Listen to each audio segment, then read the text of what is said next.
ओम नमो भगवते वासुदेवाय। आप सभी को इंदिरा एकादशी की हार्दिक शुभकामनाएं।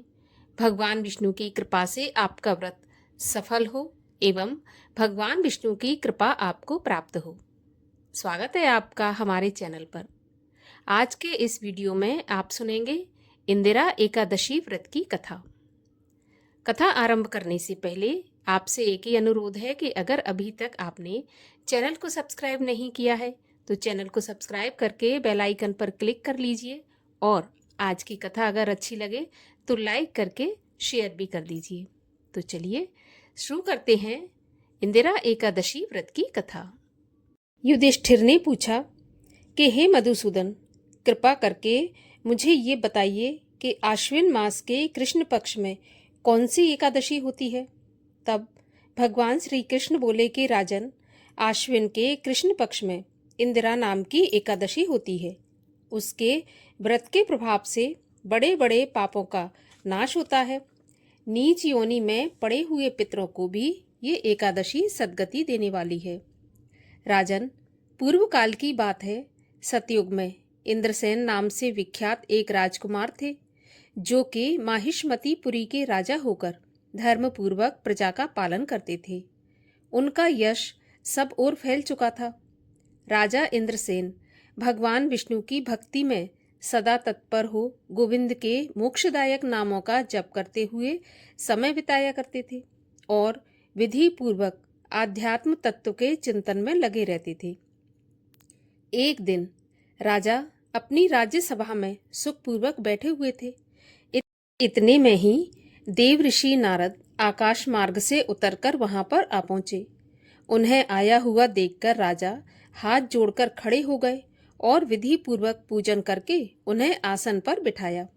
इसके बाद वे बोले कि हे मुनि श्रेष्ठ, आपकी कृपा से मेरी सर्वथा कुशल है। आज आपके दर्शन से मेरी संपूर्ण यज्ञ क्रियाएं सफल हो गईं।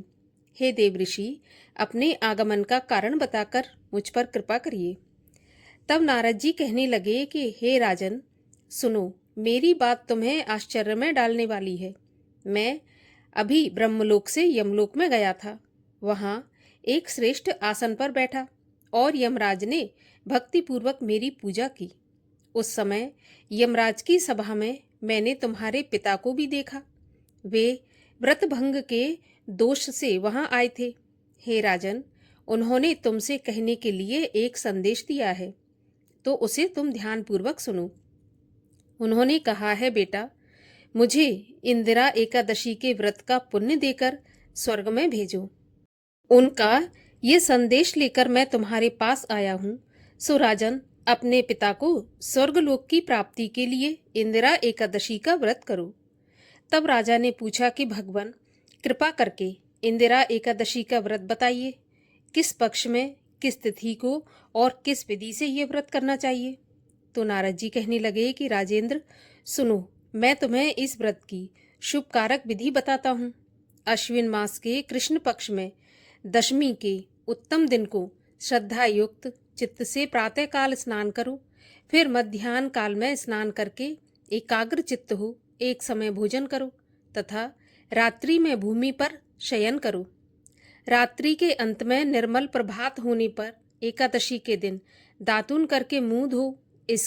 इसके बाद भक्ति भाव से उपवास का नियम ग्रहण करो और भगवान के सामने प्रार्थना करो कि हे कमल नयन भगवान नारायण, आज मैं सभी भोगों से अलग होकर निराहार रहकर कल भोजन करूंगा। हे अच्युत, आप मुझे शरण दें। इस प्रकार नियम करके मध्याह्न काल में पितरों की प्रसन्नता के लिए शालिग्राम शिला के सम्मुख विधि पूर्वक श्राद्ध करो तथा दक्षिणा से ब्राह्मणों का सत्कार करके उन्हें भोजन कराओ। पितरों को दिए हुए अन्नमय पिंड को सूंघकर गाय को खिला दो। फिर धूप और गंध आदि से भगवान ऋषिकेश का पूजन करके रात्रि में उनके समीप जागरण करो। तत्पश्चात सवेरा होने पर द्वादशी के दिन पुनः भक्तिपूर्वक श्रीहरि की पूजा करो।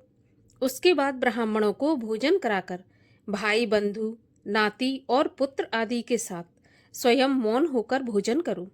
हे राजन, इस विधि से आलस्य रहित होकर ये व्रत करो। इससे तुम्हारे पितृ भगवान विष्णु के वैकुंठ धाम में चले जाएंगे। भगवान श्री कृष्ण कहते हैं कि हे राजन, राजा इंद्रसेन से ऐसा कहकर देव ऋषि नारद अंतर्ध्यान हो गए। राजा ने उनकी बताई हुई विधि से अंतःपुर की रानियों, पुत्रों और भृत्यों सहित उस व्रत का अनुष्ठान किया। हे कुंती नंदन, व्रत पूर्ण होने पर आकाश से फूलों की वर्षा होने लगी। इंद्रसेन के पिता गरुड़ पर आरूढ़ होकर श्री विष्णु धाम को चले गए और राज ऋषि इंद्रसेन भी निष्कंटक राज्य का उपभोग करके अपने पुत्र को राज सिंहासन पर बिठाकर स्वयं स्वर्गलोक को चले गए। इस प्रकार मैंने तुम्हारे सामने इंदिरा एकादशी व्रत के महात्म का वर्णन किया है। इसको पढ़ने और सुनने से मनुष्य सभी पापों से मुक्त हो जाता है और भगवान विष्णु के श्री चरणों में स्थान पाता है। बोलिए भगवान श्री हरि विष्णु की जय, एकादशी माता की जय। और आइए अब भगवान विष्णु के परम भक्त अम्बरीश की कथा सुनते हैं। प्राचीन समय में अम्बरीश नामक एक धर्मप्रिय राजा थे। वे भगवान विष्णु के श्रेष्ठ भक्तों में से एक माने जाते थे। उन्होंने सांसारिक सुखों का त्याग करके मन को भगवान विष्णु के श्री चरणों में केंद्रित कर लिया था। हालांकि वे प्रतिदिन राजकीय कार्य सुचारू रूप से करते थे, तथापि उनका ध्यान श्री हरि की ओर ही लगा रहता था।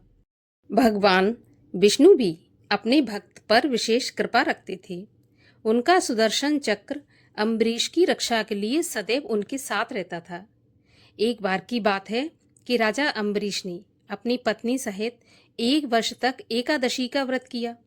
इस दौरान उन्होंने ब्राह्मणों को भरपूर दान दक्षिणा दी। व्रत की समाप्ति पर उन्हें भोजन ग्रहण करना था, तभी ये व्रत पूर्ण होता। अभी वे भोजन करने बैठे ही थे कि वहां पर महर्षि दुर्वासा आ पहुंचे। अम्बरीश ने उन्हें भोजन करने के लिए कहा तो दुर्वासा ऋषि ने उनका आग्रह स्वीकार कर लिया, लेकिन भोजन से पहले वे अम्बरीश को प्रतीक्षा करने के लिए कहकर स्नान करने चले गए। अब दैव योग से स्नान करते समय दुर्वासा मुनि ध्यान मग्न हो गए। इधर एकादशी का समय निकला जा रहा था। अम्बरीश को एकादशी का पारण करना था। अम्बरीश विकट परिस्थिति में फंसे थे। एकादशी के रहते भोजन करना आवश्यक था, परंतु दुर्वासा मुनि के बिना वे भोजन ग्रहण नहीं कर सकते थे। उन्होंने इस विषय में ब्राह्मणों से विचार विमर्श किया। सभी ने एक मत होकर कहा कि राजन, शास्त्रों में जल को भोजन के समान सरस माना गया है, इसलिए आप जल पीकर अपने व्रत को पूर्ण करें। अम्बरीश ने जल पी लिया और दुर्वासा मुनि की प्रतीक्षा करने लगे। लौटने पर दुर्वासा मुनि को सारी घटना पता चली तो वे क्रोध में भरकर बोले कि दुष्ट, तुमने मेरे आदेश की अवहेलना करके घोर अपराध किया है। तुम्हें अब मेरे क्रोध से कोई नहीं बचा सकता। ऐसा कहकर उन्होंने अपनी जटा की एक लठ से भयंकर कृत्या पैदा की और उसे अम्बरीश को मारने का आदेश दे दिया। कृत्या जैसे ही तलवार लेकर आगे बढ़ी, भगवान विष्णु का सुदर्शन चक्र प्रकट हो गया और फिर देखते ही देखते उसने कृत्या को जलाकर भस्म कर दिया। उसके बाद वह दुर्वासा मुनि की ओर लपका। कृत्या के संहार को देखकर दुर्वासा मुनि पहले ही भयभीत हो चुके थे। चक्र को अपनी ओर आते देख उनका साहस टूट गया। वे प्राण बचाकर वहां से निकल भागे, लेकिन चक्र ने उनका पीछा नहीं छोड़ा। दुर्वासा मुनि जहां जहां गए, चक्र उनके पीछे पीछे गया।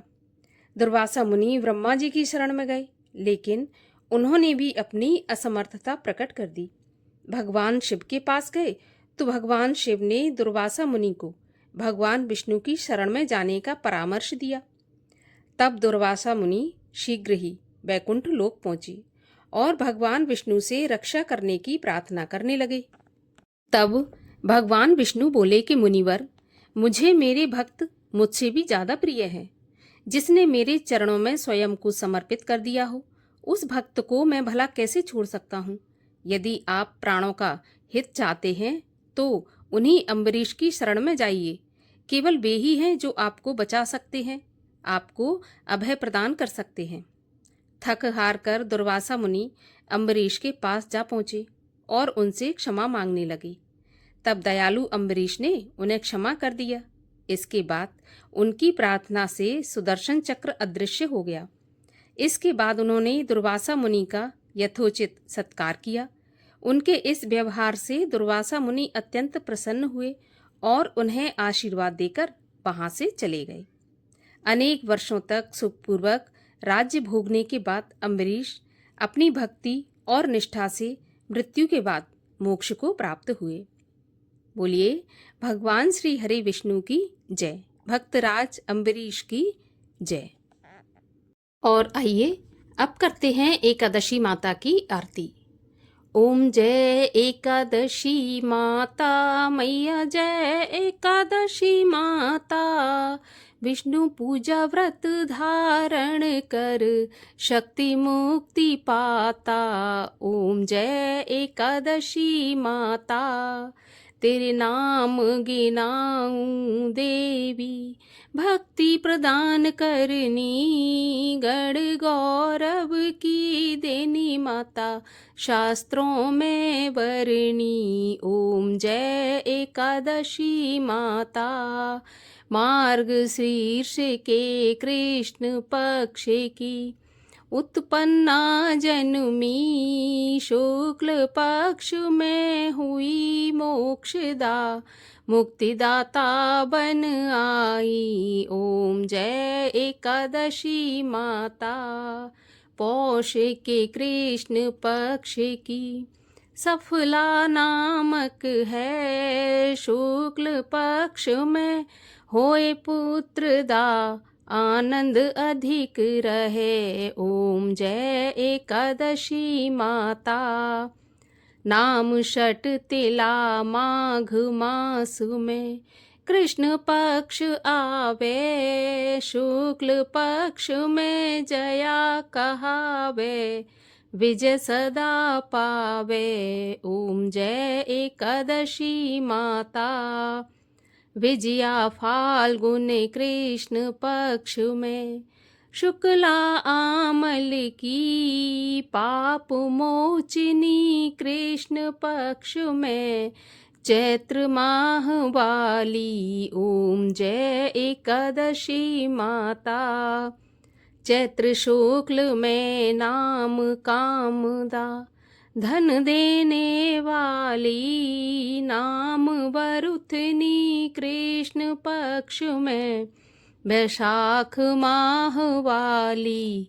ओम जय एकादशी माता, शुक्ल पक्ष में होए मोहिनी, अपरा कृष्ण पक्षी मैया, अपरा ज्येष्ठ कृष्ण पक्षी, नाम निर्जला सब सुख करनी, शुक्ल पक्ष रखी। ओम जय एकादशी माता, योगिनी नाम आषाढ़ में जानो, कृष्ण पक्ष करनी, देवशैनी नाम कहायो, शुक्ल पक्ष धरनी। ओम जय एकादशी माता, कामिका श्रावण मास में आवे, कृष्ण पक्ष कहिए, श्रावण शुक्ला होए पुत्र दा,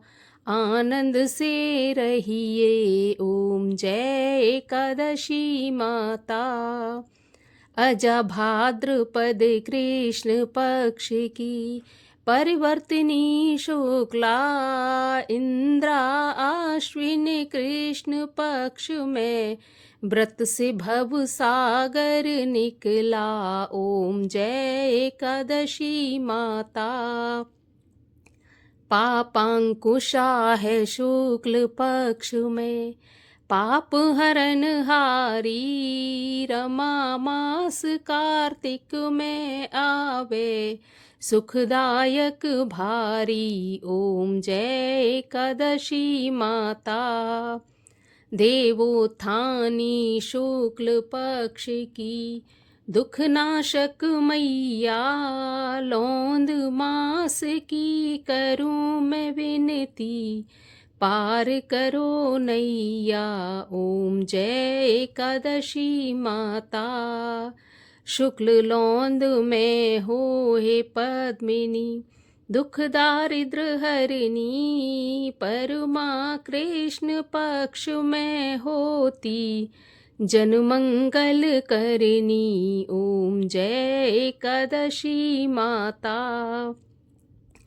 जो कोई आरती एकादशी की भक्ति सहित गावे, जन सामान्य स्वर्ग का वासा निश्चय ही पावे। ओम जय एकादशी माता।